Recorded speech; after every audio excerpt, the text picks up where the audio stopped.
WNBA Expansion. No, really, I swear.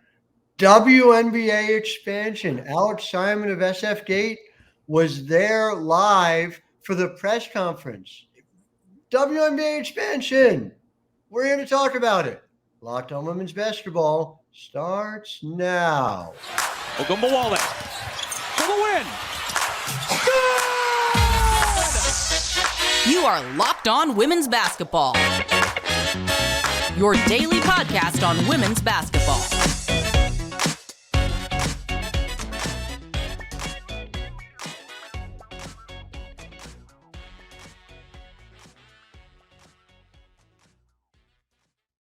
Happy Thursday to you. I am Howard Megdal, and I want to thank you for making Locked On Women's Basketball your first listen every day. Over 100,000 of you showed up in September alone. Like we show up for you 6 days a week. Make sure you subscribe wherever you get your podcasts. YouTube best. You get to see our smiling faces.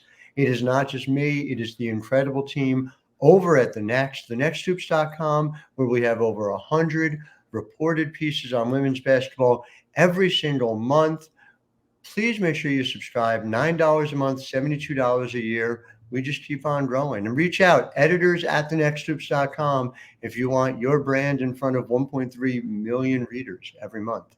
1.3 million. I kid you not. But we are here today to talk about something, and it's amazing. I was doing research for my book on the WNBA and Minnesota and their role in growing it. And I came across a newspaper clip from 1753, so 23 years before even the birth of our country, speculating that the Bay Area may soon get a WNBA team. So imagine how exciting it is all these hundreds of years later to see the WNBA here in the Bay Area. The announcement official, the stars were out. Tara Vanderveer, the up-and-coming young coach at Stanford, Erica McCall, Simone Augustus was in the crowd, and so too was Alex Simon, who I believe wrote that piece back in 1753. Alex is from SFGate. It is wonderful to see you, Alex. In segment one, we're going to be talking about WNBA expansion, what it means for the Bay Area. In segment two, we're going to be talking about a report I had over at the Next that Portland has already reached the Board of Governors conversation stage as the potential 14th team. Alex, take me through top line. What was the most amazing thing you saw from this thing that is just monumental for the WNBA?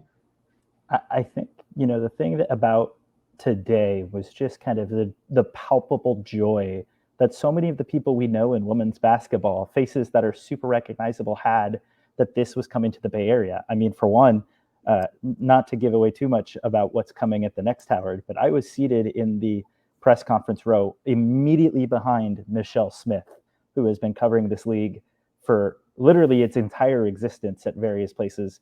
But she's a Bay Area resident, Bay Area person who has never had a team in the local market. And we are so, I'm sure at the Next, you would have to be thrilled to be able to have a team for Michelle Smith to cover, somebody who I'm sure will have more content coming from her here.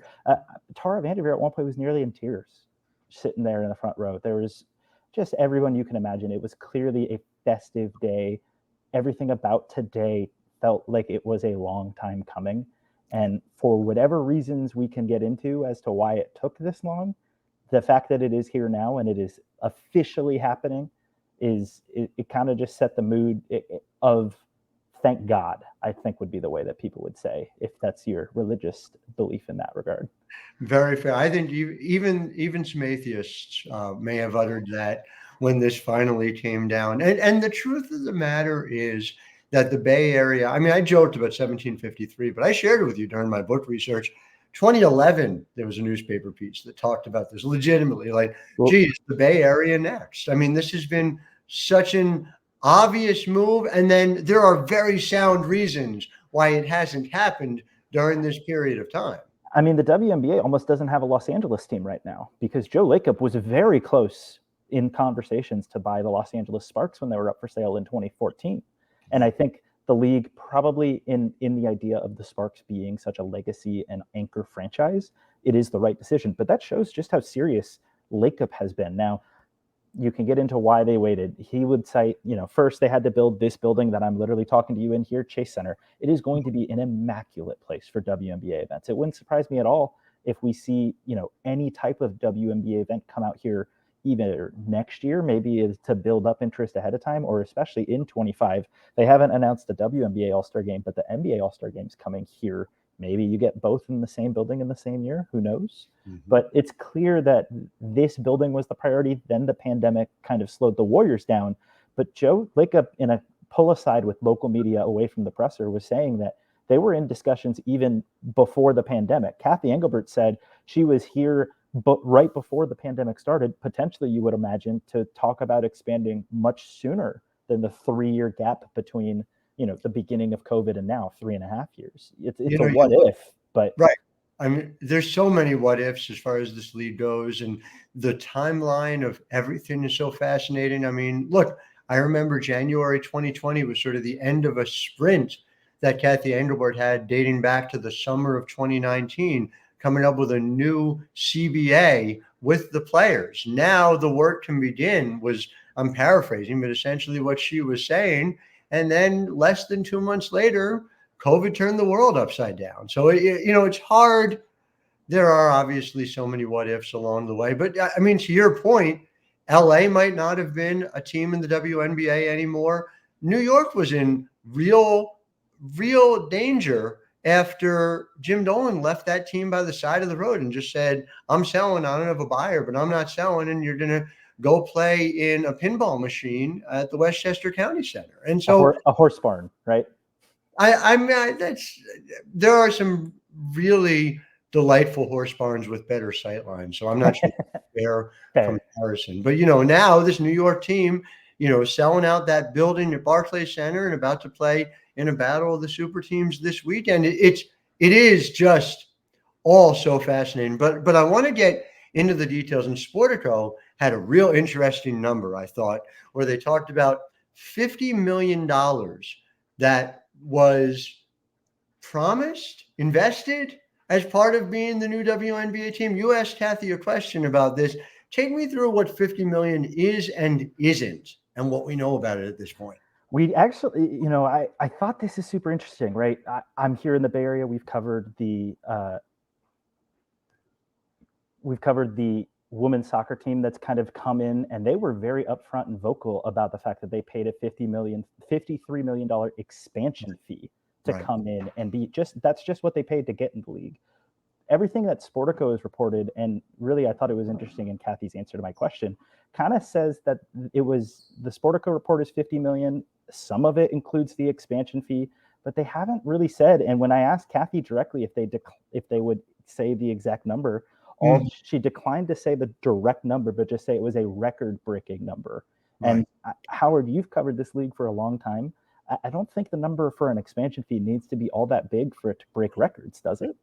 No, it definitely doesn't. And it's certainly, when the last expansion came in 2008, doesn't have to be. And moreover, it is significantly the case that this is just in the last couple of years a record for any WNBA team sale. You can just go back relatively recently, and the general understanding is that both the Liberty and the Aces were sold for somewhere in the 7 figures, not even getting into the 8 figures. But this is no different than on the NWSL side, what we've seen NWSL, where there were not just expansion fees, but also the Washington Spirit were sold for $35 million. And just a few years earlier, OL Reign was sold for somewhere north of $3 million, but not very far north of it. So we'll be back in segment 2 to talk a little bit more about this. Right back with Alex Simon. But first, I want to talk to you guys about bird dogs. And the thing you got to understand about bird dogs is how versatile they are. Now, look, I am in a scenario where I can't leave the house unless my wife thinks I look okay. That's just the reality. I'm married long enough that that's where I am. And so what does that mean? Does that mean, are we going out for a golf outing? Are we going out for a night on the town? Are we going for a walk together as a couple? This is important in any marriage. And so Bird Dogs is here to help. They do the most amazing thing. They have these stretch khaki shorts that are designed to fit slimmer through the thigh and leg. So it gives you a truly sculpted look, which as you advance into your 40s becomes even more important to, let us say, put together the illusion of sculpted look. Bird Dog shorts do the exact same thing as like real expensive things like Lululemon. They fit way better and they have this cloud knit fabric. It looks like khaki, but it stretches. So you're able to get away with anything you do. Is it date night? Is it a time to go out there and hit at the driving range? Is it time to get a little workout in? Because yes, your marriage is going so well thanks to Bird Dogs that you want to live that much longer as a result of it. So I can't recommend it highly enough. And we have an amazing offer right now. If you go to birddogs.com/LockedOnNBA or enter the promo code LockedOnNBA at checkout, you get a free Bird Dogs water bottle with your order so you can stay hydrated while you're walking with your wife. That's birddogs.com/LockedOnNBA for a free water bottle at checkout. You won't want to take your Bird Dogs off. We promise you. So when we think about what this means, and again, also, I just need brief break. PSA. This is important because I've been getting a lot of this on Twitter today. I reported this morning that Portland has reached the Board of Governors stage in WNBA expansion conversation. Portland joins. That is the 14th team, if and when that happens. And it sounds like it's a very close thing. Okay, great. Oh, but there are 6 teams in the East, and then there'd be 8 teams in the West. And so a lot of people are saying, oh, you got to move Minnesota and you got to move Dallas. But you can't move both, because if you move them both, by the way, then it's 8 in the East and 6 in the West. So I'm just like very strongly suggesting that recount, think about it again. It's just, you just move one. My understanding is Minnesota is the best position to do that. Then you've got 7 and 7, then you're all set. So just finding the math. Add 2 teams to one side only needs you to move 1 to balance it out. That's correct. Now, alternatively, if you did what I suggested on the podcast with Sabrina Merchant yesterday, and you had a team in Philadelphia, and you had a team in Perth Amboy, New Jersey, then you don't have to move anybody. Then you've got 16 teams, 8 on each side. You've got 2 teams that you're adding to the correct time zone, as well as the West, the Pacific time zone. It makes a lot of sense to me. Alex, have you heard anything about a team in Perth Amboy, New Jersey at this point? Only from the finest source that I know in Howard Megdal that way. But I can't report it's happening. I can't. Unfortunately, you are not a reliable source for that specific part of it.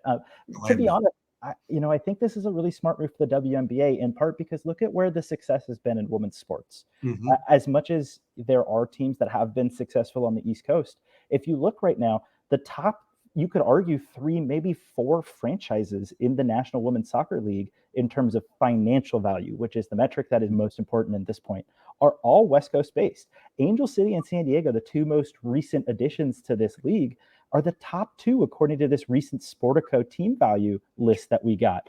Portland has historically been a sensational women's soccer market. Seattle has the excellent Storm as well as a good women's soccer team in that way. The West Coast has, for whatever reason, been a stronger women's sports market and more likely to show up to support women's sports.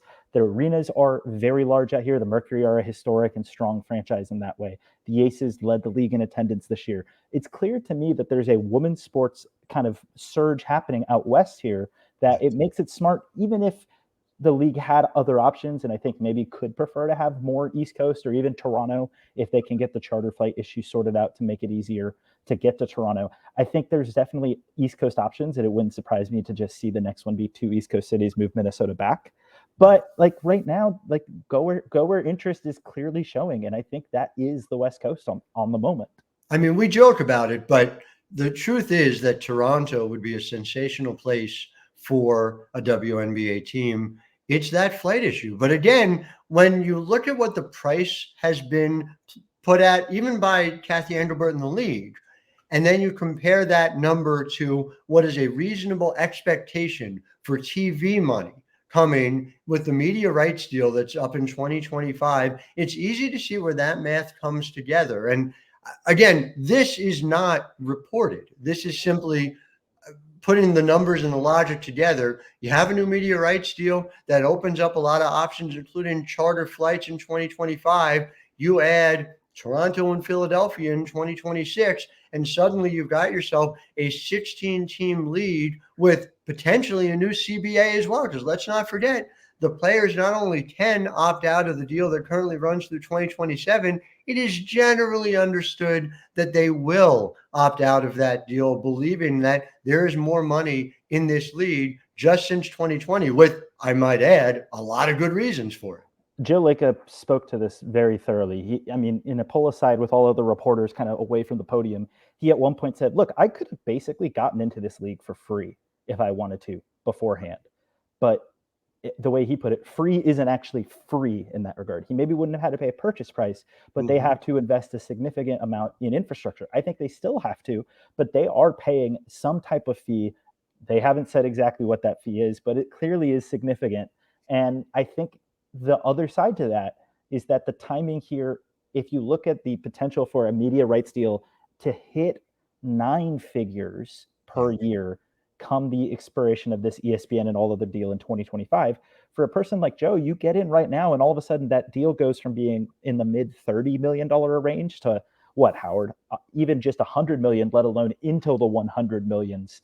That's a pretty quick and pretty stark turn on investment for a guy like Lacob, that this expansion window seems like a particularly strong one to be getting in on.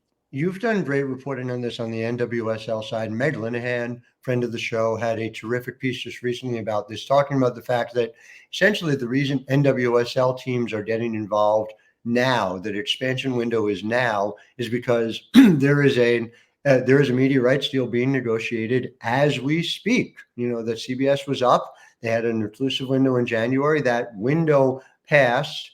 In the past, that would have felt like a disaster for NWSL. Like, the one network that wanted us loses the rights to do it. But in this moment where live sports are the coin of the realm, and we just saw such a strong showing from, for instance, the CBS broadcast of the NWSL final at the end of the 2022 season, there's a payday coming. And so teams buying in to do that now makes sense. Well, now you just shift that forward a couple of years. That's what you're looking at on the WNBA side. And yes, it's not free. There's infrastructure costs, and a new CBA is almost certainly going to mean higher salary caps and higher overall salaries. But it's hard not to do the math and not come to the conclusion that the guy who left the New York Liberty by the side of the road right before this explosion has to be sitting there every day wondering how much money he lost on it.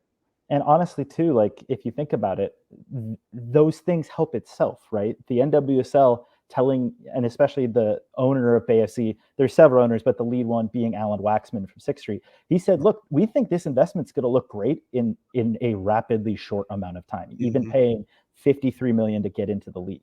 And by the way, getting somebody to pay that amount of money will only help make that next deal look better. There's obviously some metric to it, but clearly if people want to be here, it can kind of grow itself in that way. And Joe Lacob basically said, I'm a venture capital guy. I know how VC funding works. He feels that this was a fascinating bit of insight from him. He was asked by a Business Times reporter here in the Bay Area if he thought that he was getting in kind of in the IPO stage of the WNBA. And Joe said he thought he was getting in at the pre-IPO stage. Yeah. It's not even at the first point of it exploding, but he's actually catching it right before it does that. And to me, that is a amazingly fascinating quote to get from Lacob.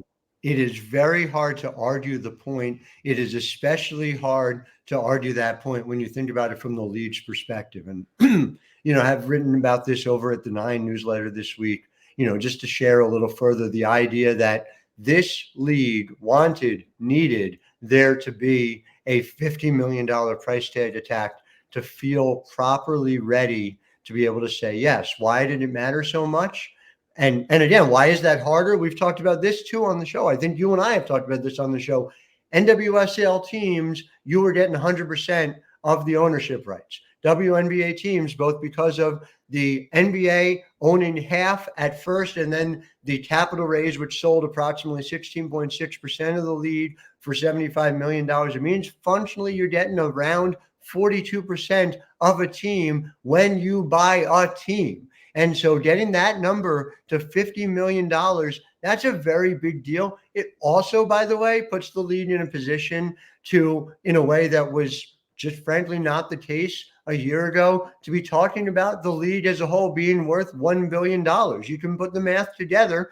If 42% of one team is worth $50 million, then you're having a different conversation about what the league as a whole is worth.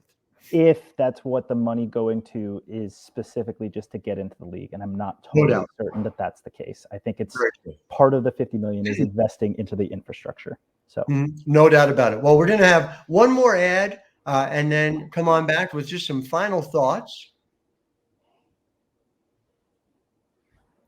Excited first, of course, to talk to you about FanDuel. And the thing about FanDuel is that they give you an opportunity to bet without remorse. So new customers can get $200 in bonus bets guaranteed when you place a $5 bet.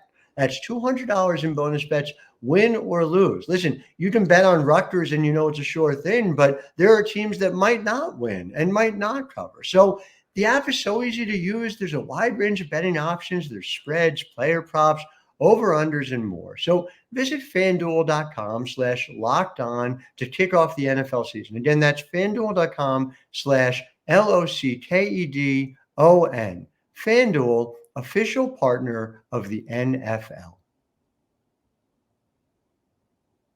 So just that final thought as you kind of process everything that's going in and seeing Tara in tears and seeing this kind of world come together, it's real fast. It's 18 months, but it's going to happen real fast. But what is the next thing you're looking for? What's the next benchmark for this now that we have the announcement? Well, first off, 18 months seems like an eternity compared to the 9 months for the NWSL that I've been covering as well. So there's, in some ways it feels fast and others it feels slow. But the reality is it's not really 18 months. If you think about this more, the expansion draft will likely come, I would say, around December of 2024 is when we would get an expansion draft. So we're looking at really 14 months until then.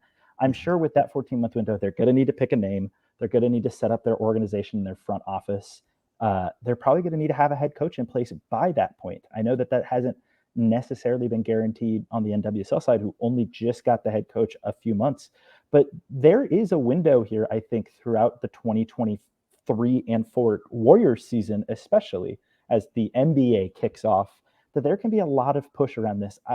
I would have to assume there is a lot of optimism that this amount of runway helps the team out heavily. It also, Howard, and I'm sure you've talked to people about this, this also helps the other GMs in the league to have this much of a runway because they can go into a full offseason thinking ahead, knowing, look, we have to, however the procedures are, usually you're going to get to protect a certain amount of people. You need to leave certain people exposed for the expansion teams. Having 2 teams also allows, if we get Portland as we are anticipating them to be as the second team, it allows for a team to not be so kind of dominant coming into the league instantaneously.